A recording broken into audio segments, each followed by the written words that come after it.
Hey guys, welcome into another episode of 410 Sports Talk. I am James Haskell here with my co-host Glenn Martin, and as you guys know, our reoccurring guests, Hanz Picked, Craig and Danny Henzelka, are resident draft experts here in the Baltimore area. Really excited to have you guys on. Thanks for coming on. Of course, guys. So what we are going to do today is we are going to get their grades from the Ravens picks, but we're also going to compare grades. And Glenn and I have some defenses of our grades in order. Today is going to be like trial. And Craig and Danny are going to put us on trial, all right? Because they don't have the same grades as us on some of these people. And that's okay, because I'm going to pull a Saul Goodman here and show you guys what it's like to be a lawyer, okay? So let's get right into it without any further ado. And let's start with Patrick Queen. Glenn and I always want to say freaking McQueen. Wasn't that an actor? Isn't that from Superbad? The dude's name was McQueen or whatever? No, McLovin. No, that's Cars. It's Lightning McQueen. Yeah, Lightning McQueen. Oh, but what about – then there was Steve McQueen. Isn't that a famous musician? Just Patrick Queen, a.k.a. Blueberry Marmalade. Did you just make that up, or is that real? Remember I told you it's like crunchy peanut butter. Oh, that's right. Blueberry Marmalade. All right, so – Glenn and I both gave it an A+. Danny, we're going to start with you, and then we're going to go with Craig. Give us your grade. If you disagree with us, that's fine, but you got to tell us why. So, Danny, what's your grade on Patrick Queen, a.k.a. Blueberry Marmalade? So, on Patty Queen, I got an A. I think potential sky high. I think he reads the game really well. Finally took an LSU player. He's a national championship MVP. Only thing that scares me is I think he's a little raw right now. And to be an A+, I think he would be can't miss, right? We take him, we say low end, he's a Pro Bowler, high end, he's Hall of Famer. For me, an A means that he could go to a Pro Bowl in the next couple of years. But right now, I just don't think he's quite there for an A+, but I love the pick, obviously. All right, nice. Craig? Yeah, I think, Danny, you really hit it on the head. I gave him an A as well. Athletic, fast, great reader, very good cover skills for a linebacker, can play all three downs without any trouble, really. The big problem is lack of experience. He's a one-year wonder. Was a running back. He was picked up by LSU to be a running back, and now he's a linebacker with one-year experience. You don't really know if that's going to completely translate.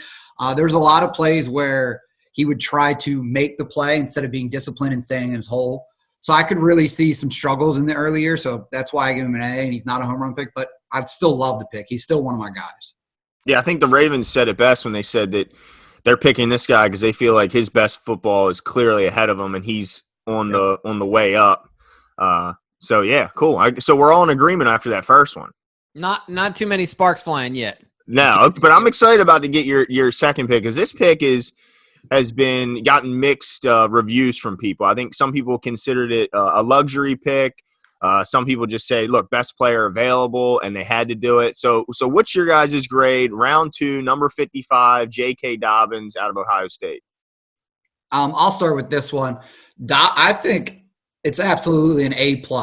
Like, when you look at the draft, everyone's like, oh, like, J.K.'s fallen. Obviously, there's a reason people don't like him. But he's one of the top – and I think even DeCosta said that he's one of the 4 best and elite running backs. They were Swift, Hilaire, Taylor, and then Dobbins. And then after that, he said there was like Akers, Moss, and a few others that were second tier. But to get one of the top tier running backs at 55, I think is an absolute steal. You put him in an offense that was already the most prolific rushing offense of all time.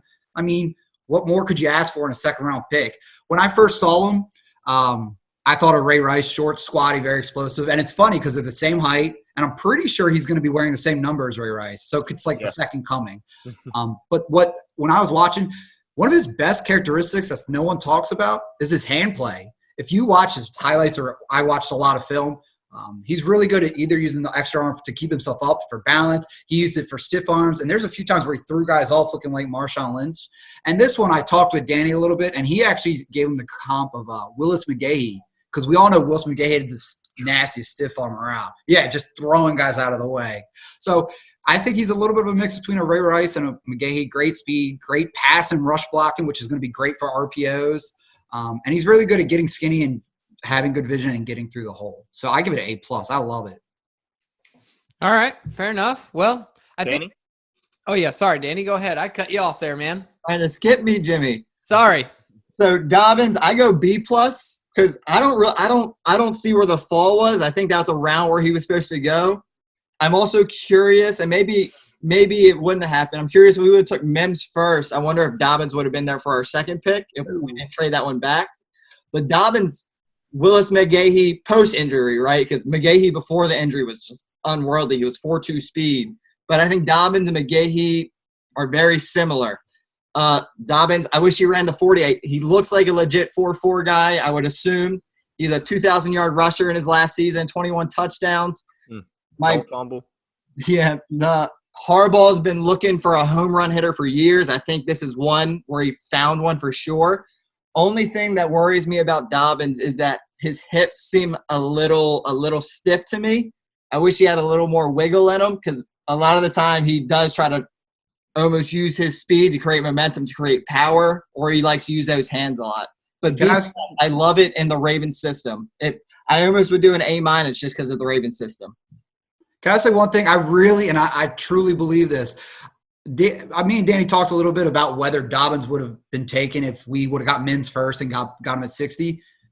The Packers drafted A.J. Dillon at 62. You're telling me they wouldn't spend a fourth-round pick to jump up and get Dobbins, who's way better as an athlete, way better production, way better school, way better – like everything. You don't think they would spend a fourth round to jump in front of us? Well, the only thing I'll say is we can't predict what the hell the Packers are doing because they just trade up for Jordan Love when they just came off the NFC Championship game. I don't understand what the hell the Packers are doing. But I understand your point. I think that's a really good point. And you mentioned the home run speed, Danny, and I just want to say he didn't run the 40, but if you look at any of his highlights, it'll show you that Clemson game where he was running away from those fast Clemson defenders and doesn't look like they could catch him. So to me, it looks like he's got the home run speed. And then, Danny, you also mentioned the fit. And, yeah, I mean, Jimmy, you pointed out the amount of option plays that they ran more than any other running back in the draft. So a guy that's very comfortable with that mesh point to avoid fumbles that we saw with Gus and Lamar early on in their both their careers. Yeah, the other thing I'll say too, and I agree with you, Danny, that there is a little stiffness there, but he's a one-move guy, right? I think a lot of it, I think it has to do with style. Before I believed that if you don't have wiggle in your hips, you don't have wiggle in your hips. I've watched a lot of tape on this recently. Okay, I'll say one thing. I'm going to use my boy as an example. Okay, look at Gus in preseason year one. Hold on, preseason year one when he did some things. No wiggle. I mean, negative. Nothing. Gus was just running through people, and that's it. So what's changed? Look, what'd you say? So what's changed? He had a lot more wiggle last year in comparison to where he started. But what I'm trying to say is this. I think it's a stylistic thing where some guys will throw 3-4 moves at you. Other guys will give you one hard move, and they're gone, right? Like, it's just a stylistic thing. I don't know if it's as much that he doesn't have it or stylistically he's a one-move guy. You know what I mean? So I think there could be some of that there. I can't believe you missed my "that's what she said" joke when you said there's guys that have one hard move and then they're gone. I mean, come on, dude. Is that not a "that's what she said"? Holy shit. Pretty good. Anyway, I think that definitely comes into play. I think it's a stylistic thing as well. But I totally get your point there. All right, so next pick. Let's see here. We got Boy, they were busy in round 3, weren't they, Jimmy? Oh my gosh. 4 picks in the third round. Does anyone know how to properly say his last name? Madubuike, right? Madubuike is what Madubuike? Yeah. All right, I believe you. The U's kind of silent. Gotcha. Madubuike. All right. So Glenn and I had different grades here. I gave it a flat A. Glenn gave it an A-. So what we'll do is, Glenn, why don't you tell us why you gave it an A- in comparison to my A, and then I mean, look, an A is an A. I mean, it's a good grade. I think this guy's got a lot of talent. I mean, I think he's explosive. I don't know. I think he is like you guys mentioned earlier. He's a look to the future, but also in the present. I think he's going to be in there for pass downs early on. I think he can provide some interior pass rush. And I'm excited about this kid. I mean, if you look at the evaluators, Mel had him. He said at one point he had him as number 1, and then he had him at number 2 D tackle, and then overall he ended up as his number 3 D tackle in the class. So the fact that they were able to get him in the 3rd round to me is a home run. All right, Danny. What do you got for us? What's your grade on this guy? Yeah, dude, Madubuike in the 3, I love it. I have an A- on it. I think of anyone left in the draft, I think his potential is the highest. I think for the Ravens, when was the last time we had an interior pass rusher? Like I maybe Nada. I like it. It is such an exciting prospect. He's got 33.5-inch arms. He knows how to use them. He's faster than Baker Mayfield on his 40. And, dude, he just plays so scary. But I'm very interested to hear what Craig has to say because I know Craig had a guy that he wanted over Madubuike. Really, and bad. Craig is very worried about Madubuike's fit on the team. I just want to say that Baker Mayfield's a slob, by the way. All right, Craig, go ahead. I'm not going to disagree with you, Jimmy. But so Madubuike, I really went back and forth with this. I'm going to tell you what I'm thinking first, and then I'll come back to my overall grade. Out of all the defensive players weighing over 280 pounds, and he's 295, he was the 4th fastest, so he shows good speed.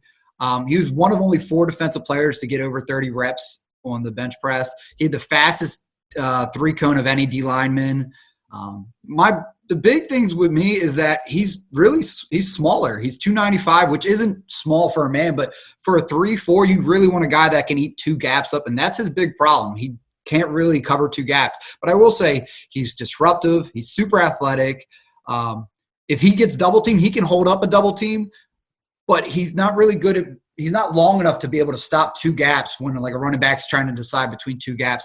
The one thing that really sold me on him, I had him at like a B, but his scheme versatility just really sold me. I'm not going to lie. So I have an A- too. I kind of moved up, Danny, because he can play DN during a nickel package. You put him at nose tackle or in the center of the D-line. So I really think he gives us the versatility that we really need. And on top of that, we really don't have many D linemen. We have Wolf, Calais, Brandon Williams. What do they have in common? They all have less than 2 years on their contract, and they're all over 30. Who's our next D lineman? We traded Wormley away. Yeah. So I think he's going to be a rotational piece year 1, and I think they're going to kind of groom him up to be one of the starters in the next year or 2. One thing I will say, when he played against Georgia, Solomon Kinley, the big boy, I don't know if you've ever seen him, massive guy. Big.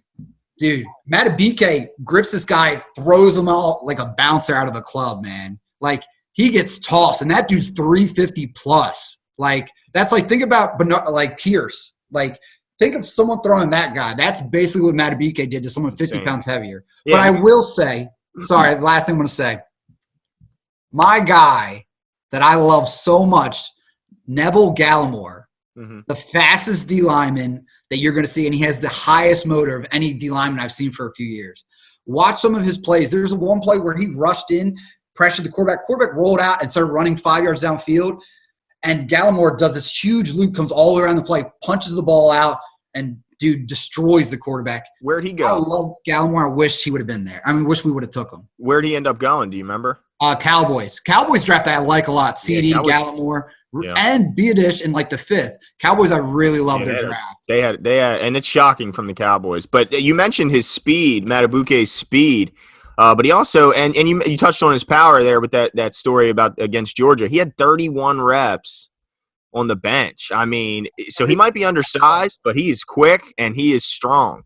Yeah, he's an 84 percentile athlete.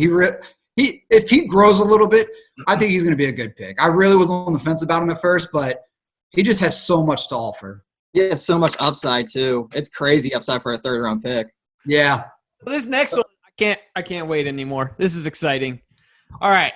So I just want to paint the picture for you guys. I know I've said this before, and you might have seen the video, but it was really funny. At this point, Glenn was livid. I mean, this guy – I just wanted a receiver so bad. I did not want to go in with just Hollywood and Willie Snead, man. I was nervous laughing at this point because, like, it was comical, but I also felt really bad for him. He was so hurt at this point that I just felt bad. So – I like the funny thing is, I'm pretty sure Danny's reaction is going to be the exact opposite of Glenn's. He was really excited until this pick.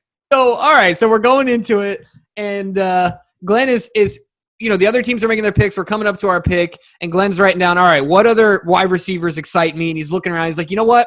I'm watching some highlights on this Duvernay guy. I like him. I think he would fit. Lo and behold, the Ravens go and pick Duvernay. They resuscitate Glenn.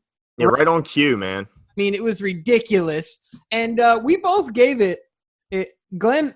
Oh, we both gave it an A. Sorry. So we both gave this pick an A. So before you guys get into it, because I know you differ, Glenn, tell us why.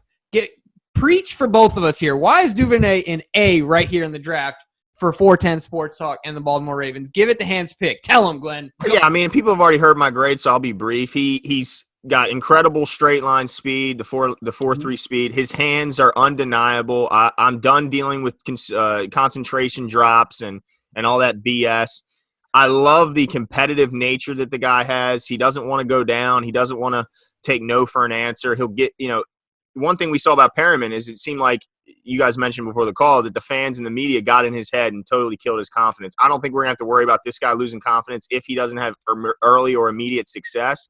The guy is ultra competitive and confident. I just think he can fit in a lot of different ways. I think he can help you on the inside as well as the outside. You can get him involved in jet sweeps out of the backfield. You can get him involved in multiple different ways, and I love his versatility. So that's why I gave him an A. All right, Danny, we're going to go to you, buddy. Yeah, tell me why I'm wrong. Duvernay was one of my least favorite receivers in the entire draft. And when it happened, I almost felt like it was a panic pick by DaCosta because that was the last big speed guy on his board. I gave Duvernay a D+ because the hands you can't deny, but he has some of the worst routes I've ever seen, and routes translate to the NFL. And if he can't separate from and I'm not even coming out of the slot, I think he might have been playing the second or third corner because Colin Johnson on that team was also a quality receiver, but he could barely separate in college. I don't know how he's going to do it in the NFL. And people are blowing his speed up, but his 40 was a 4.39, and I think if he ran it 10 times, he would run a 4.4, 7 out of 10 because his other run was a 4.42. And then the Steve Smith comparison because he likes to mix it up with the aggression and fight for yards, but I don't think he does that like Steve Smith was just because he wants contact. I think he does it more so because his hips are so stiff he doesn't have any other choice if he wants to gain yards. It's either he runs into the guy or he falls down. It's just he has great hands and he has he doesn't have elite speed, he has quality speed, but every other part of his game, I don't see him having success at an NFL level. Well, let me ask you this: How does a guy who can't get open have 106 catches last year? You said he couldn't get open against college. How does he have 106 catches? Just scheme? They just schemed him open for all 106? They throw him bubble screens every game, so they hike it. Wow. Oh, there you go, wide open. And 4.4 speed is going to get you open in college. I won't deny that. 4.4 speed will separate you. But in the NFL, who do we have? The Browns have a 4.3 guy and a 4.4 guy. That 4.4 speed isn't anything super special in the NFL. To me, he seems like a smaller Darius Hayward-Bay with better hands. So this is the only thing I'll argue you on the speed thing. I actually disagree. I think that in 40 yards is not where he hits his top gear. I think if you do 60, 80, 100 yards, he was a state champion in track and field in Texas. In the 100 yard in 100 yards. A state champ. Nobody in Texas. No one was faster than this kid. That's insane to me. So I think I see what you're saying as far as the 40 goes, but I think that when he hits gear 4 and 5 is where he really starts to create that separation. So 60 to 80, 80 to 100 yards. Obviously, you need that burst and that quickness in the beginning, but he can sustain that. And then if he gets that rock, I think he's only going to continue to create additional separation. That's the only thing I would disagree with you there on speed. I do worry about his route running, but I'm sticking with my grade, Danny. We have a great wide receiver coach, man. We have one of the best in the league, if not the best.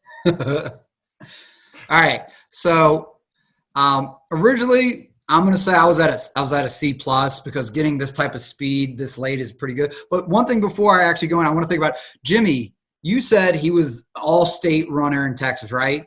How much do you think he weighed in high school? I guarantee he weighed under 180 because he's 200 pounds now. And you put on 20, 25 pounds of weight, it's going to slow you down. I'm not saying he's not fast. He's still super fast. But I'm just saying that's – then. He was also a boy back then. He is a man now.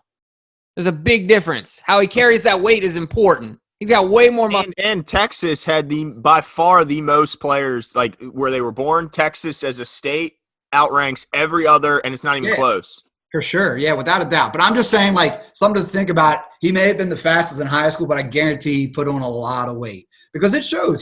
For how short he is, he's very muscular. He's very built. Samuel in him. But good production, great hands, good speed. I will say something to Danny's point. His catch percentage, his amount of catches, all of that is super inflated. Not only bubble screens, they did a lot of short slants to him. And that's the thing that really, it really boosted up his score because he could take a slant 80 yards because he does have the speed for it. And in the NFL, I think it will be a little bit harder. And his routes, they're not great. I agree with Danny. But the thing you got to think about is a lot of colleges don't use complex routes. So could he improve routes? I'm okay with that. So the big thing that kills me is you guys talked about wiggle. You guys talked about stuff like that with Gus and JK. This dude has no lateral movement. If you watch – I watched a ton of film, but his highlights, if you just watch the highlights, you can see he runs straight. He's a linear athlete. He's a track star with good hands. I've never seen him juke somebody out. I've never seen him throw a cut and make someone go the other way.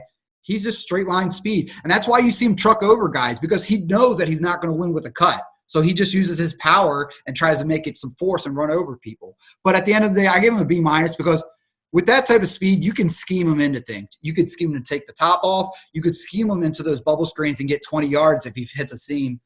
I think it's a good pick. I really do. But I think everyone's way too high on him because lateral, routes, just the inflation of numbers, I think it's all things you got to consider. So B-. I can't wait to see the comments on this. I can't wait. Can I say 3 more things real quick? I just looked it up first. Duvernay is 15 pounds heavier than he was in high school, Craig. So there's your answer. 2. Of course he gained weight from going from high school to college. Name a human who hasn't. I looked it up, so I wanted to give the answer. Gotcha. 2, I'm definitely buying Madden this year because he's the perfect Madden receiver. And 3, I think his route tree was a slant and a streak route. And I think that's all, and an out. And that's all I ever saw him do. Very limited. All right, fair enough. All right, so let's move on. I think we've gotten the grades there. So at number 98, I'm really excited about this pick because I feel like the fact that he fell to 98 just kind of went right into the hands of the Ravens. And I'm done with crappy linebackers here in Baltimore, okay? I'm done with slow guys, all right? Well, I guess he's not the fastest, but I'm done with bad linebackers, okay? And they grabbed Malik Harrison at 98 out of Ohio State. I guess we'll start with you on this one, Craig. What'd you think about Malik? Crunchy peanut butter. What I think about crunchy peanut butter is I think if I watched the last video correctly, you said he was most likely to fail out of everyone in this draft, Jimmy. Is that right? Well, look, he didn't want to pick a low guy. You got to pick at least a third-round pick. Well, I'll pick Duvernay all day. But I'm saying I think Malik Harrison's the steal of this draft. I 100% do. This guy – he's like more athletic than 3/4 of the linebackers. He's like him and Evan Weaver are the most thumping linebackers out of the whole draft. But this guy had the fastest 3-cone, so he's good in short areas. He's one of the few linebackers that can really wall off linemen. He can take on a guard, throw a punch in his face, and get off of him.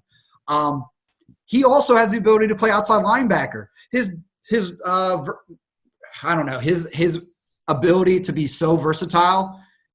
Dude, there's no one in the draft like him. He's going to be able to play outside for us if we need him. If Jay Ferguson needs a rep, he's going to be able to play next to Queen. Right away, he's the second most athletic linebacker we have, I think, besides Queen, because Queen just has elite speed. But Harrison's 20 pounds heavier than the dude, and he still ran a 4.66. Like, my only problem is 2 things is that, one, he's a project in the pass game. I wouldn't want him to cover tight ends. He could cover some running backs, but not tight ends. And the other thing is sometimes he's too disciplined. He'll follow if the linemen are doing a misdirection, he'll follow the lineman and his vision needs a little bit of work. But I can't see him failing. And think about all the times when we double dipped from really high picks and then picked somebody later rounds. You got Hurst and Andrews. Andrews was a stud. You got Correa and Judon. Judon was a stud. And Judon was picked 100 picks later, still a stud. You have Grubbs and Yonda, Hall of Famer. You have Perryman in the first round and then Waller in the 6th or 7th, and now he's a Pro Bowl tight end. I mean, when we double dip, usually it's because we really like that guy. So I have all the faith in the world that he's going to be playing at some point this year, and he's going to make some plays. All right, nice. Well, I'm glad to hear that. Danny, what you got? Yeah, Malik Harrison, I got a B+. I think, especially if you're playing him as your second inside linebacker, I think that's great because I think his ceiling is a solid starter, right? He's an athletic guy. He reads the game well. In high school, he played quarterback, running back. Where else did he play? He played the punter. He played wide receiver, so he knows how offenses work. He understands how that side of the game operates. And my only concern with him is that he kind of overruns things, and then he kind of puts himself out of the play. So I think if he can just fix the mental part of the game, he could be a quality starter, especially if he's the number 2. If he's behind Queen. I think it's a great pick. Yeah, you mentioned some of his deficiencies. It all sounds like stuff that the Ravens likely won't ask him to do. Cover tight ends down the field. I doubt that the Ravens will ever ask him to do that, unless it's in a obvious run situation and the offense passes. Then he may be forced to. But I think you guys hit it on the head there. This guy's a heck of a pick and a heck of a player. One thing I wanted to ask you too. I keep hearing draft analysts say this about him, and I want to know why it's a bad thing other than just look. They say he's slew-footed. His feet point outwards when he's standing. They don't. Is this just like a kind of like the Kevin Youkilis thing back in baseball where they just don't look the part, so we downgrade him because it really shouldn't have much to do with his play? I mean, does the slew-footedness come into play in tape? I mean, coming from a biomechanics standpoint, and we all know Jacoby Jones was famous for his toes inside. Yeah. And I don't think it makes that big of a difference, but some people could say that if you're slew-footed, you have a better base because your base is wider because your toes are pointing out. So maybe he has a better base and he gives up a little bit of functional speed, but he ran a 4.66 and he had the best 3-cone. I don't care if your feet are on backwards. If you can run like that, you're going to be able to do something in the NFL. I just want to say another slew-footed guy from the great state of Ohio, Mr. LBJ. He's pretty slew-footed himself. So he's and maybe the most athletic human being that's ever lived. Just saying. Yeah, for sure. All right, so let's imagine him in this draft. Hey, where do you think a 6'9" LBJ would have been taken in this draft? Spot number 28. Yeah, spot number 28. Ozzy would have given up all our draft picks to just move up to number 1. Yeah, that'd be a heck of a tight end to have to deal with at 270. Holy shoot. All right, so let's move on. We got, let's see, after – man, I done lost my play. I'll take it off. At 106, they were able to get Tyree Phillips, the projected guard but played tackle at Mississippi State. Craig, I guess who's starting off this one? Who started the last one? Danny, you can go. Okay. I think Tyree Phillips is the most underrated player of our entire class. I think Tyree Phillips is a stud. I give him an A. I had him going there as a tackle with slow feet, as a guard. I didn't even think about it. He might be the best guard in the draft. I mean, you look at – he has 35 and an eighth hands, which would be the longest hands in the draft. By the next closest is 34 and 3/8. His only real issue is that he has slow feet and that he hasn't played the position before. But he's going to learn. He was a 2-time honor roll member in college. He's a smart guy. He's going to learn the position. He has aggressive, firm hands. He's going to push everybody around. Nobody's going to get a hand on his chest because he's just going to stiff arm everybody away. It just reminds me so much of Osemele. I can't see where it's going to go wrong. It's a good comp. Craig? So I think I gave him a B-. I do like Tyree, and I think at this spot, it's pretty good value.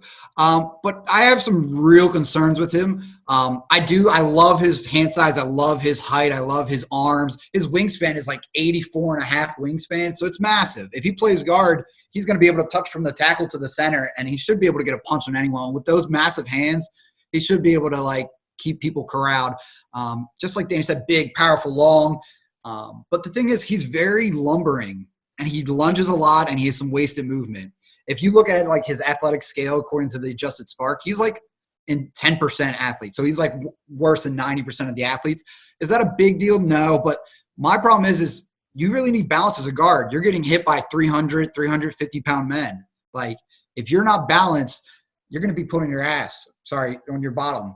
But like lunging, like it's just going to be a real problem inside. But with his arms, I really think it makes up for it. And I think he will do well here. And it's kind of neat because we have him, and then we also signed Fluker, which is another super lanky guy. So it's interesting to see how well they'll do in our offense. We know one guy isn't lanky, old Ben Bredesen. But I do have a question here.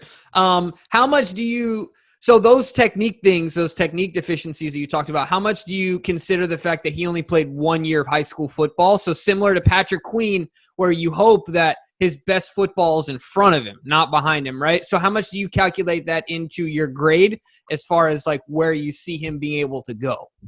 I mean, obviously you can project how you want. You just have to see the tools there, and then you got to see what type of kid it is. And obviously we don't get to have interviews with all these guys. So if the kid's a hard worker, and I think it makes it a little bit less worrisome, but if he has like trouble or issues, that's going to kind of deter me a lot more than it would if the kid's a hard worker. But balance is not something that is technique. Balance is just, he's just very because he's so long and he doesn't have the speed. So he ends up trying to overexert himself and go too far instead of keeping balance and base. So that's my real issue. His technique's okay. But hey, Danny, before we move on, you mentioned you had him mocked as a tackle, and I wanted to ask you this. I was talking to my brother about this yesterday. If there's a chance that when you see the Laramie Tunsil deal, when he got $22 million a year for the next 3, and you think about we have a all-pro left tackle in Stanley's due to get paid a ton of money. So you're thinking he's going to at least want 23. He at least wants to be the highest paid when he was all-pro.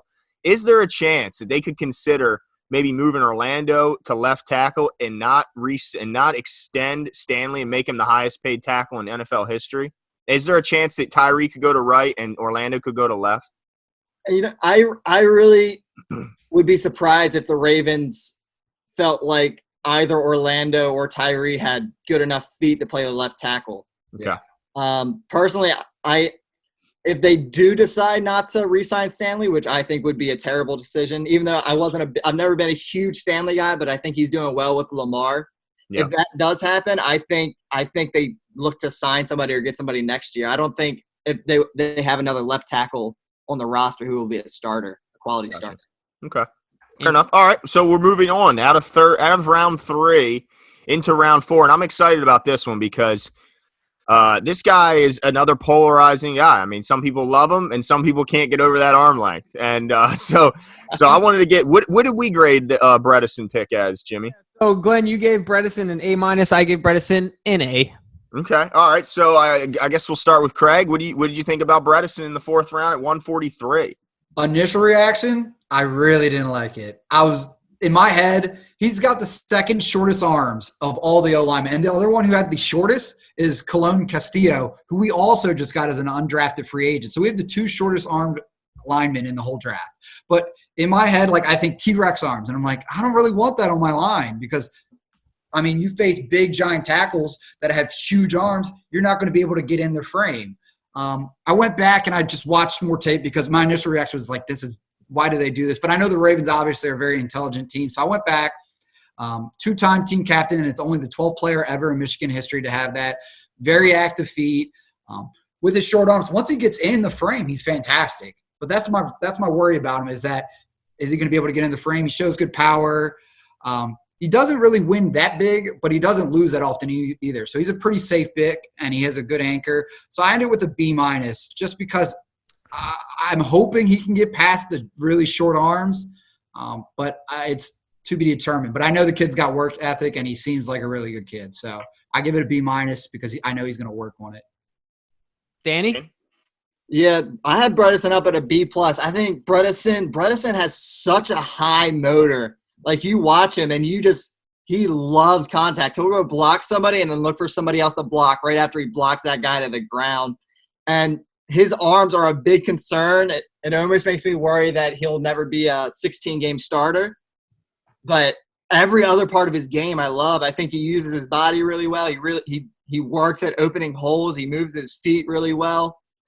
And if the Ravens took Bredesen, I have a really good feeling that John got a call from Mr. Jimifer Hardball And he said, this guy's a workhorse. He's going to grind for you, and he's going to be a great member of the team. So I have no problem with it. B+ for sure. Yeah, and Bredesen, you mentioned that he got a call from his brother, and I think that's important because, look, is there any college coach that knows more about the Ravens when you consider not only is his brother the head coach, but our OC was his OC when he led San Fran to the Super Bowl. So if anyone knows this offense, it is Jim Harbaugh. And if he thinks that Bredesen can fit, I agree with him. But I wanted to ask you something real quick, Craig, before we move on. I've heard some people mention that because of his arm length and because of just what we would need on the roster, that there's a chance, and his photographic memory, there's a chance that Bredesen could move to center in the league. Do you think there's any chance, despite the fact he's never played it in college, I'm assuming, do you think there's a shot he could move inside to center? I mean, I could see it. I think when it comes down to it, obviously, if he's going to be making all the calls for all the line, which he probably should, you just needed someone, a smart player who's really high at work ethic. And being a 2-time team captain, that shows that he put in the time. So I have all the faith in the world he could be a center. And that would make me fear a little bit less because the centers, obviously they make a lot of the calls, but the guards are really the bruisers of the line. They're the guys that are pulling when they need to usually. And they're the big run blockers. So putting him at center makes me feel a little bit less hesitant because with that active feet he has, I feel like it would make up. I don't know. I think he could do it, basically. Fair enough. Well, you guys are going to give this grade an A halfway through the season when Bredesen is balling out. All right? So let me speak for the little guy here. I hope so. All right? It's all relative, dude. He's been playing that way his whole life and had success. I don't think anything's going to change. People get so stuck in the measurables. There's so many people that aren't according to the mold, and they're successful. They just are. I think it's all relative. Obviously, you have taken into consideration, but I really don't think that, an inch below the regular, what we're looking for, 32 or 32 and a half, whatever, in comparison where he's at. Dude, you're talking about this much of a human being. This much of a difference. I don't think it's going to be a big of a deal. I think this much could matter in other areas. You know what I'm saying? It could, sure. But as far as arm length goes in the NFL, I think he's going to be just fine. Trust me. And I think his just will more than make up for that. And it's going to be a pretty cool case study when we get to the practices and stuff like that in an actual game. Seeing Fluker and Tyree with the massive arm spans, and then with Bredesen and Cologne Castillo with the two shortest wingspans, it's going to be really interesting to see who does well. Obviously, the longer arm guys were drafted way earlier, but it's still interesting to see who's going to do well and who won't. This will make the difference for Bredesen. All the difference in the world. It has to. 75 percentile in 6th grade in the ACT. I didn't score that coming out of high school, dude. Come on, man. That's crazy. You should have studied more, Jimmy. I should have studied more, but I didn't. All right. Let's move on. After Ben Bredesen, we are going right to our buddy, Broderick Washington. Your favorite player, Jimmy? Yeah, Mr. Belly Button himself. All right. So why don't we start with you, Craig? What do you got? I think it's a B-, man. He's also another 2-time team captain. You can see this theme with the Ravens trying to find those blue chip players. He's the leader. He started 3 years. His thing is he's a really good first step, and he can pop linemen out, and he has a pretty good motor. And at 305, he's pretty versatile, surprisingly. He had the 5th biggest hands of any D lineman. I think it's a good pick. I think he'll be a good rotational piece. Do I ever think he'll be a starter? No. Some things that worried me is that he came out of high school at 295, and in all the years of college, he only gained 10 pounds. I don't know if that's a lack of work ethic or if he's just like the size he was at. I just don't know where he's going to win in the NFL, but I could definitely see him being a rotational piece that he'll come in when people are worn out, and he'll be able to give you something here and there. But I really wish there's people like, I know you guys like Bradley and Nay, but like Willekes and Carter Coughlin were here. So I really wish they would have took a shot on those guys. But with the D-line, with everyone being over 30, everyone under 2 years of contract, I think it's worth doubling down on D-line and really just taking some shots. Oh, really quick, Danny, I got to get on Craig for a second. You just gave this guy what was that, a B+? B-. Minus? Okay, so you give this guy an 80%, 82 grade, okay? If he's scoring in school, he's getting a B-, all right? Think about the other players that the Ravens have taken at this spot. You named some of them earlier. and we get a career rotational guy, and you're giving him a B-? Because I give him a B- because do I think he's going to be an all-star? No, but I think he has a work ethic. I think he does have the tools to be something. So if you get a starter in the 5th round, like a Pernell McPhee, dude, I love that pick because he's going to contribute. He's going to do so. Most 5th rounders and later, if they play special teams, that's pretty good. But, like, that's it. Like, part of my bad grade is a product of the Ravens doing well that late, right? Like, because think about it, Judon just made the Pro Bowl. You're right. Yeah. But at the same time, like, when Judon got drafted, everybody was like, oh, I don't even know who this guy is. This guy, captain, leader, he's got good size, big hands, he's got a good motor. And I really think he could develop into something. But, like, at this time, I don't know where he's going to win, but I think it could happen. So that's why I give him a B-. I don't think he's got any huge flaws. There's nothing that's like, man, this guy's not going to be able to play. He doesn't have T-Rex arms. He's not small. He's not slow.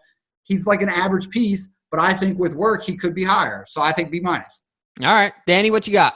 B-. I have him up at a C+, and I'm very interested to see. I want to know if the Ravens are trying to build kind of how the Eagles did when they won their Super Bowl, where they're just 7-man deep at the D line. And I really like Washington because he doesn't get moved off his spot. He's not going to be a guy that you hike the ball and he's going in and trying to sack a quarterback. He's going to be like a smaller Michael Pierce, right, where they hike it and he just doesn't get pushed off his spot, and he makes sure that hole doesn't open for the running back. So I think they just took a safe guy who can be a rotational piece for now, and they hope he develops for something in the future, right? With the rotation, he's actually got pretty good versatility. Being 305, he's obviously can probably play D tackle. If he needs to, he can slide into nose tackle. And he even played a little bit of DN at Texas Tech here and there. So I think he's got that scheme versatility, just like madubuike. And I really think we're building up the D-line for when these older guys need to go, or rotating, just like Danny said. Right. And then if you think about them being so many of our D linemen being over 32, a lot of them might get tired towards the end of the game, not going to be able to go every play. So it's going to be really important to be able to just shift around guys at the end and just say, all right, Calais, you're tired. Let's Washington go in, make sure they can't run the ball here.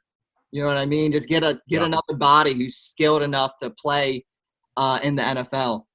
Yeah, I don't think he'll be a liability. And by the way, Craig, I did look it up, and it's madubuike. Okay, it's madubuike. On the Ravens site, they did say madubuike. I'll cover for Craig. Yeah, but I'm looking at their player bio. It has the phonetic, spelling, and it is madubuike. I'm just talking about what it said on film, man. When they were announcing it, it said madubuike. All right, fair enough. All right, so that sounds like they give a lot better grades than we did. Well, I guess Danny's was about what mine was. Craig's was a little bit better. Yeah. Yours was an F? No, a D+. A D+, okay. All right, so you did not like it at all. Well, I'm glad they liked it a little better. It makes me feel a little – Hold on. My mom's saying, my mom's a teacher, okay? She said you used to have to work to fail in a class, okay? You have to purposefully fail. You can't just show up and participate and fail. You have to make an effort to fail, just like you have to make an effort to get an A. So this guy did nothing to, in my opinion, he looks like he came out of high school. Like you said, he put on, 10 pounds in college. He was a 3-time honorable mention, which is a bullcrap participation trophy award. Oh, my gosh. It just is. Like, disrespectful. Like, I can't do anything more than a D for a 3-time honorable mention guy. All the other guys go from honorable mention, third team, second team, or whatever the case may be. There's no progression. This is a 5th-round pick we're talking about. This isn't a second-rounder. Thank you. Look, all I'm saying is that the NFL only takes the best guys out of college. There were so many other good guys on the board. Bradley and I would do so much for us now in comparison to what this guy's going to do riding the pine. He's not even going to be active half the season. But Anai would have been an outside linebacker. And like I said before, I like the guy, but he would have been a really slow outside linebacker. And our D-line is so thin right now with our 3 guys that are all 30. And then who else do we have? We have Mac, and we have now madubuike, not madubuike. Jelly. Now we have Broderick Washington, and that's another piece. I mean, it makes sense to get younger guys there. And I understand outside linebacker is empty too, but I don't think Anai would have been a starter either. He definitely would be behind Ferguson. He's just too dang slow. I don't think so. But that's a neither here nor there. But look, all I'm saying is that this guy is not going to play, he's not going to dress for more than 6 games this year. What is his biggest flaw, Jimmy? He doesn't progress. He's shown no progression to me. In 4 years, you're telling me when you go from a boy to a man, you can't get any physically better? He was a man in high school, dude. If you saw this dude, he was already a man. That's true. 295, you're a man. I don't care who you are. He's bigger than Madubuike coming out of high school. See now, how old was he in high school? That's my point. Look, in Texas, your only 23. job in football is to lift weights, eat food, and play football. You're telling me you can't get any better when people are investing millions of dollars in the state that is Texas, that is the incubator for football players. You can't look any different? Dude, that means you're purposely staying out of the weight room. You're purposely hanging out in the cafeteria eating pizza, getting your butt bigger. But Jimmy, who's the last Texas A&M D lineman that came out that was successful? Maybe they don't have a good D line coach. You can't put that all on him. Maybe that program isn't focused on their D line. So maybe when he gets to the NFL, Positions. Is he not self-motivated? These guys aren't going to be watched. What about the offseason? Like, is he going to do nothing in the offseason but play? Yeah, maybe he sounds like he needed a strength coach more than a better D-line coach. I will tell you this, though. I don't know if he's motivated or not. He's 2-time leader, obviously. Dude, when you hear this guy talk, he sounds just like Vince Wilfork. Biggest country bumpkin, man. He's country strong, dude. I'm telling you. Isn't that his nickname, Big Country? I wouldn't be surprised. Or was that Tyree Phillips? One of the guys. Who was it? Tyree. Okay, yeah, I knew one of them had that nickname. But hey, Glenn, real quick, on the Ravens site, it says madubuike. No. What? Madubuike. Whoa! I'm on NFL.com and it says madubuike, B-O-O. Trust the Ravens, Glenn. Trust the Ravens more than the NFL. That's true. That's a good point. All right. Fair enough. Thank you, Danny. Madubuike. Fair enough. Danny, high five. I hope you're right. I think you're giving your grade is just you're being nice. But I hope you're right. I hope you prove me wrong. I think this guy is going to be a guy that we trade in 2 years for a 7th rounder, and he dresses for 6 games. Hey, if they can get a 7th round in 2 years, that's probably good value. But let me just say this. We don't like Craig said, we don't know what the heck these kids are going to end up being. And I tell you what, he could end up being the steal of the late rounds. We don't know. We just don't know. You look at every draft, and half of them, or almost half of them, are misses. That's just how it is. So maybe the 3rd rounders don't live up to their hype, and Washington rises to the occasion. But let's move on from Broderick because Jimmy is just fuming over there. He does not like him at all. So let's get off of him and move to round 6 and talk about pick 201, wide receiver out of SMU, James Prochet, a guy that we were pretty excited about to still be at round 6. And also I think the Ravens were because they traded up to get him. So they were obviously worried that he wasn't going to be there much longer. So what did you guys think? We'll start with Danny this time. James Prochet, SMU. Yeah, for the 6th round, Prochet, I got a B+. I think Duvernay obviously has good hands. I think Prochet, I give him a slight edge just because I think he's better body control if the ball's up in a 1-on-1. He doesn't have – I'm not even going to say he's good routes, but he has good enough to get away with it in the NFL. And I think if him or Duvernay, if we're asking which one has a higher chance of being at like a 50, 60 catch guy, because we don't use receivers that much, I would say it's Prochet. I think he's better at finding the space. I think he's a more natural receiver, personally. If you don't agree, that's fine. But I think Prochet is a better receiver right now than Duvernay. I like it. Stick to your convictions, Danny. Don't let us shake you with our head nodding. That's right. You stand out there on that shaky. All right, Craig, tell him why he's wrong. Well, James Prochet, small school guy, obviously, not big competition. SMU though puts out receivers. I was gonna say he has the receiving touchdowns, yards, and receptions record at SMU. Who produced Emmanuel Sanders. Who's the Broncos wide receiver? I can't think of his name. Cortland Sutton. They have some good receivers, and he broke all the records. He has all the school records for receiving. All right, Craig, go. Someone who had no records and no catches. Let's go to what is it, Wake Forest? Is that what? Or Georgia Tech? Georgia Tech. Calvin Johnson, Demarius Thomas, 0 You don't production. count Georgia Tech. You don't count Georgia Tech. They don't throw the ball. And they were all pros. Production doesn't mean everything. And that's the thing about Duvernay. Numbers can be inflated with the system. SMU, who did they have? Name any other player on their team. Well, I think they're going to have a first-round receiver next year, but we'll get into that next year. That's true.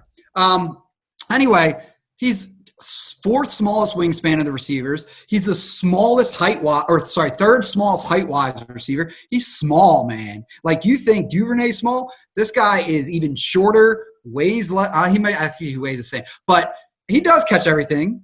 But, he doesn't have speed. He doesn't have quickness. He doesn't have route running. He doesn't separate. I will say his contested catches is better, but when you're that small and you get in the NFL and someone's right in your face mask, these corners are going to be taller than him. They're not going to be the same height like they were in college when he's 5'11". Yeah, I was going to say on the Ravens. 5'11". There's not a ton of corners bigger than him. They're going to be his size. I don't think there's many corners that are that much smaller than him. Yeah, that's true. Yeah, but there's not a ton of 6-foot corners out there. Let's look around the league and see how many 6-foot corners there are. I think there's more than you'd think. Real quickly, Greg, before you continue, we're arguing a 6th-round pick. He's 5'11", according to the Ravens website, and we're arguing 6 foot.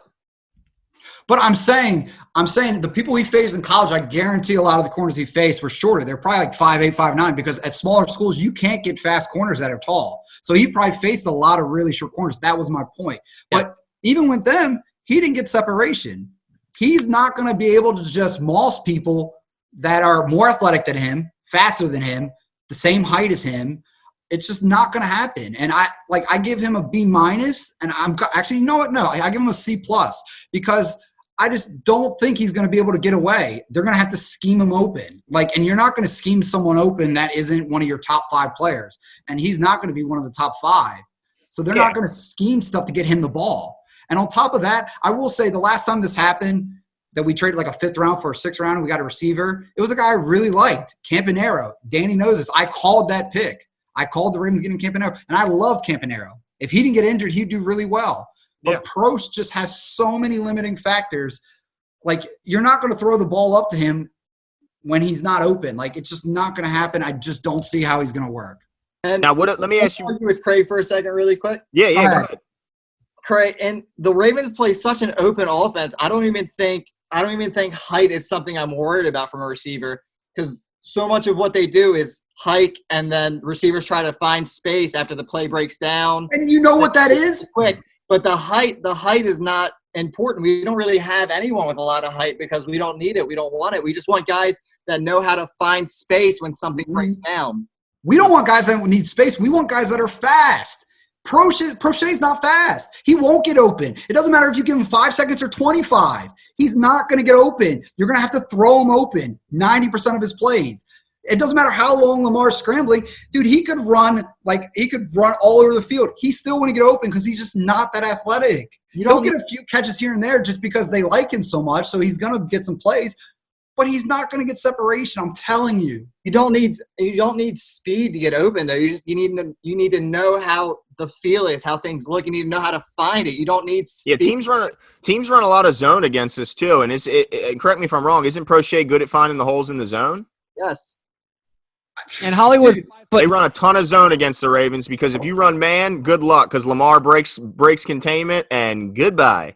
Well, and you know what? Honestly, he is good at zone. So, I mean, that's the way he could work. But if we ever play a man team, he's going to be worthless. Yeah, he's going to struggle. But good luck playing man against the Ravens. I think that would be a big, big mistake. But let me ask you this. How much can he help on special teams as a punt returner? And do you find that his competition is mainly him and Chris Moore? Do you think it's that it's between them two, one of them makes a team, or do you think they both?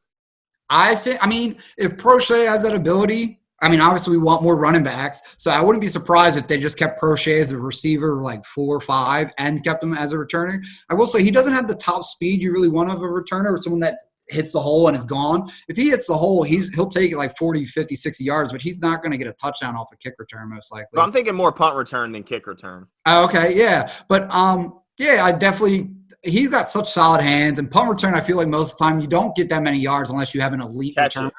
Yeah. Catch the damn ball.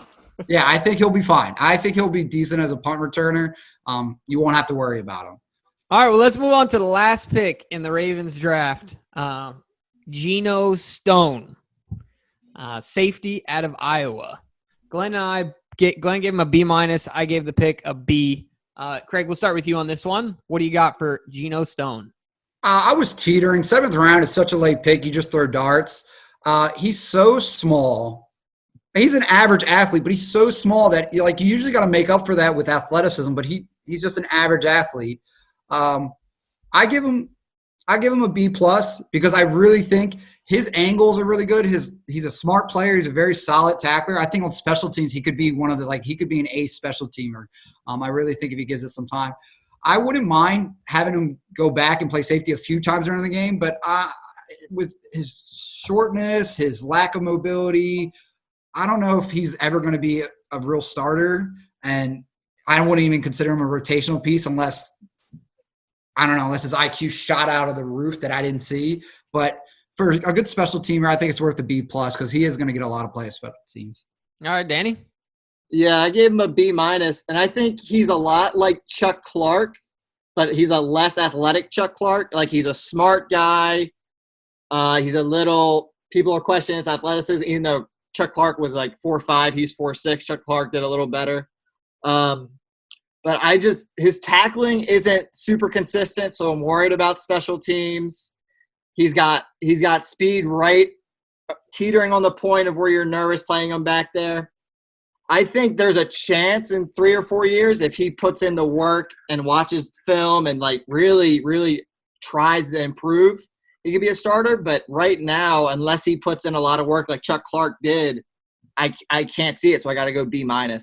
Yeah, and I think you kind of hit what I saw when I watched the film on him, Danny, is that to me, he tackles high a lot. He looks for the pop. He doesn't always wrap, and he gets broken, and that scares me. And then, we talked a lot of arm length here, but let me just point out the fact that he has a negative arm length. Name a professional athlete that has a negative arm length? I mean, you just don't see it very much at all. Even Bredesen, as short as his arms are, he still has a +1/8 of an inch arm length. So it's Kemba Walker does. Who? I think Kemba Walker does. Well, does he really? Wow, that's surprising. In the NBA, pretty much all of them are long. So that's he has short arms. Yeah, that's surprising. But to me, he did play a lot of zone in college. But I just don't know if with that speed and length, I don't know if you want to put him in the deep third. But I think he could be a special teams guy because he does have good instincts and he does play. He plays smart. Fair enough. Well, ladies and gentlemen, I don't think we're ever going to agree about. Hold on, hey Jimmy. Before it sounded like you were about to sign off, but I wanted to ask him a couple questions about the. Did you guys happen to check out any of the undrafted guys? I mean, mainly the guys that I look at is Breland out of Oregon, who's getting a lot of hype at tight end since it looks to be we have an opening there, and then the guy Jimmy likes is the quarterback, the Ute. Any chance that either one of those guys makes the roster? Do you think? I think, dude, Tyler Huntley could be I don't know how he didn't get drafted personally. I think he has a big chance to be like a Tyrod Taylor leg. Let me get you some stats that I saw the other day. 2nd highest completion percentage in the nation. Wow. 3rd highest yards per attempt in the nation. 5th highest adjusted passing yards per attempt in the nation. And he was 5th in efficiency in the entire nation. And he's a mobile quarterback. What am I missing? He doesn't turn the ball over. I think he went 19-4 last year. He makes smart throws. He throws it deeps and completes them. He can run. I don't understand how he doesn't get drafted. Yeah, I just think it was injuries didn't keep him off the field, but he played a lot through nagging knee, nagging shoulder. So I think he has some of those red flags. I totally agree with you. I mean, I was surprised when he fell, but I could see him. This is crazy, and I'll say this: credit to him. He's a little bit of a homer when it comes to the youth. My buddy Harry called it. He said he's going to be the backup this year, and he's going to jump Trace, and he's going to jump RG3. I don't know if I'm going to go out there on a limb like that, but it could happen. I totally understand where you're coming from, especially when it comes to Lamar and his style. He's like a poor man's Lamar Jackson, if you will. You mentioned you don't know how he's drafted. Correct me if I'm wrong, but I remember, Craig, you mentioned, and I think you were right about this. If you didn't go to the combine this year, you probably weren't going to get drafted. Was he at the combine? I don't remember seeing results. So I think maybe the combine really affected him not being there. Yeah. I'm checking right now. I honestly don't remember if he was invited to the combine or not. I don't think he was. I don't think he was either.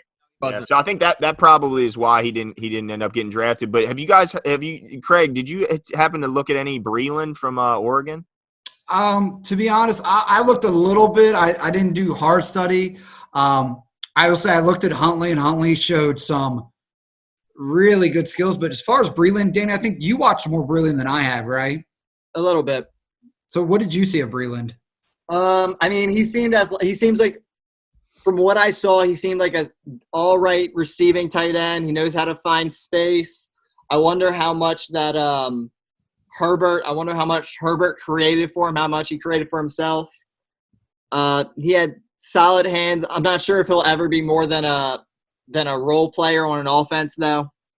I think it's a little bit of that post-draft hype where he's just getting a little overblown. Yeah, I mean, when you look at his highlights, most of it was he was schemed wide open. Wide open, right. Now, he made good, like, adjustments to the ball in the air. Sometimes the ball wasn't always accurate, and he was able to, adjust and make the catch. And he seems like he's got good hands, but we haven't seen him. Even in his highlight reel, you don't see him get himself open, really. All of it's he's wide the heck open from scheme. Yeah. I'll tell you what, Tyson Williams, BYU, is a name to watch. I don't know. I'm not going to say he'll make the team. He might make the practice squad. He's a guy that was a transfer to BYU, I think, from South Carolina. I might remember that wrong. But he had 4 games to start the season. He had like 300 yards, 400-something yards in those 4 games. He looked like he was going to have a good season. Then he tears his ACL. He's a guy that when he comes back, maybe he does enough to make the team. Maybe he does enough to just show up in preseason enough to make the practice squad. I got you. I want to. There's someone that I actually like, and it's a spot that we really, really are void of talent. I thought we were talking to him. I don't know if we actually signed him or not, but Chauncey Rivers. Yeah, we got him. Yeah, we did get him. Dude, I couldn't stand him from that Last Chance U show. I don't know if you watched it, but he seemed like an immature, non-working guy that had a whole bunch of talent, and he made me frustrated. I mean, he's got all the talent, but this guy was the most immature little jerk at that school. I didn't see that, and that's fair. And I watched some film on him, and he looks like he's got the talent. So I think it's someone with a spot we're very shallow in. That could be good. And then I know a lot of people have been hearing about Bronson. Oh, yes. Please speak on Bronson because we're getting in some comment battles. I don't know how he makes the team, but my goodness, people act like this is the second coming of Jim Brown. Yeah, and let's clarify this before you say this. Go ahead. What does anyone know this guy's weight? What is it, 240? 235? 230, I thought. So yeah. Say that anybody out there that is saying that he can take Patrick Ricard's spot offensively and do what Patrick Ricard does, let me remind you that Patrick Ricard is 305, listed as 305, and I'm sorry, that is generous. He is not no 305. That boy is a truck. I mean, with all that equipment on. Look, we're talking about, I said this before to Glenn, we're talking about 50, 60 pounds different of man here coming at you, full speed blocking. It's not a one-for-one replacement. I just want to say that. They just paid Ricard, even more importantly. They just extended him, and they're not going to get rid of it. I mean, I don't know. You guys tell us, Craig, do you think there's any way he makes the roster? Would he have to be an incredible special teamer? So, yeah, being 4'4", and at 230 to 240, that's pretty incredible. And 35 reps on the bench. Yeah, and he's strong. I mean, I know he's got the biggest hype train of any undrafted free agent because he's related to all these famous wrestlers. But at the same time, we have 4 running backs, and DeCosta already teased about that. I don't know where you put him. Ricard's the fullback. Where can you hide him? Unless we put him at the tight end spot, but he's little. There's no way he's taking the 3rd tight end spot. I don't know. I don't see it. Yeah. I could only see it. And it would have to be really fun if they did almost like a wishbone, or they did if they wanted to do a blocking tight end and a blocking fullback and a receiving fullback, and on 3rd downs he would come in. But I don't know who you cut for that spot. But I think if he does enough to make the team, he could have a fun season. Yeah, I mean, they just came out and said they're planning on keeping 4 running backs. So unless he's one of the 4, I mean, I don't see how there's a spot. I mean, people can say they like him all they want, but they were look at his tape. I mean, he played at Kennesaw State. Did he play a single pro in his entire college career? He was blowing up guys that were 180. Yeah, I mean, so I don't know. I hope for him, I hope he makes the team, because if he makes the team, that means he played so daggone well in training camp and preseason that he forced himself onto the team, and they just couldn't tell him no. I want to say one more thing about tape real quickly. I'm sorry, but I know, Jimmy, I know you really think Justice Hill didn't do anything. I challenge you to watch one of his highlight films. Like, you can watch an actual game if you want. Watch his highlight films. Huh? For the Ravens? No, from college, man. Yeah, I watched his highlight films from college. I was pumped when we drafted him. But what the heck happened to it when he got to the NFL? He didn't make one guy miss last season and couldn't run through arm tackles. That's false. He did make guys miss because there is highlights of him from this year. But I didn't see it. I know you didn't because it was very few in between. But anyway, dude, I really think because they didn't have OTAs and stuff last year, so I think he got into the playbook very late. I think he wasn't confident because they told him he was a third runner. So I really think he was just behind the 8 ball. They didn't have OTAs? Yeah, wasn't it? Was it last year?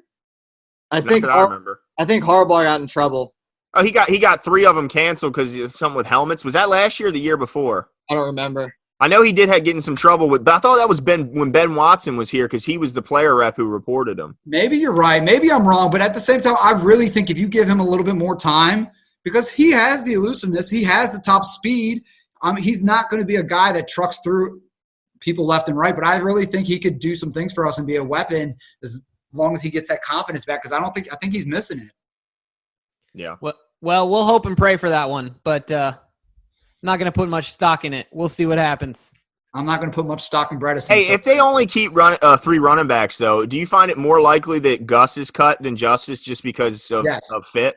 Speed, man. Harbaugh's been preaching, and that's the only way Bronson would make the team is because he's 4.4 speed. I think they're really trying to kind of imitate greatness, and the Chiefs are the greatest team right now. So I think you're trying to imitate that top speed. And there's so many times when Gus and even Ingram to some aspect had 20 yards runs. If those guys 4.4, that's 60 yards into the house, man. Like, I really think it could be a game changer. Yeah, but if it's Justice, he's arm tackled at the line of scrimmage before he gets there. The other thing, too, is we have to consistently win the time of possession. You want to talk about fit. We have to if we're going to be a successful team. And you can't have like Glenn said, you can't have your running back running for -2 or half a yard. You need a guy churning yards like Gus. I will make a bet. He couldn't resist. I threw a jab at Gus, and he can't resist. I will bet with you right now, and I just lost a bet. I don't care, all right? My backside is still burning in hot wing, okay? But I guarantee you that if they go 3 running backs, there's no way that Gus is the odd man out. They're going to have 3 guys that do the same thing? I mean, I guess Dobbins is a little bit. Dobbins is speed. Hey, that Gus is the odd man out. I would say I don't think Gus should be the odd man out, but I could totally see Harbaugh making him the odd man out. So here's my question. Times too, right? When we watched the Titans game and Gus broke an 18-yard run, what did he do for the rest of the game? He still didn't have confidence in the guy. They don't like him. And there's a reason for that. It's ridiculous. I'm sorry, but it's I agree. Right. There's no way, as prideful as any coach is, there's no way they didn't go into that game or they didn't look back at that game and say, why the heck did we give the ball to Gus 3 times? There's no way they didn't have that conversation. Especially coming off a 100-yard game against a pretty darn good Steeler defense. Out freaking Lamar, because Gus's credit to Lamar Jackson. RG3 was in the backfield, dude. I can do what RG3 does right now. Oh, you're faster than RG3 right now, no doubt. So washed. I'm sorry. I love the guy. He's a great backup quarterback, but he's washed. So all I'm saying with you, what do you want to put on it there, Craig?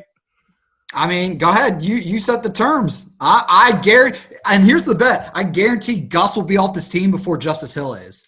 Yeah, the only reason that would happen is because they're so stuck in the fact that he was a draft pick. I agree. It'd be so ridiculous. But all right, this is what we're gonna bet. Okay, this is what you have to. If Gus is the one that makes this team, you have to come on this. No, you have to come on the show and you have to sing a song. Oh, dude, I mean, that's going to just make your ratings lower. Like, you don't want that. I think he should meet the constrictor. All right, we'll keep it going then. Fine. Well, you'll have to freaking eat the hot sauce that I ate, and it is brutal, and it burns you twice. Well, I hope you're ready for rounds 3 and 4 then, because you're going to lose again. Yeah.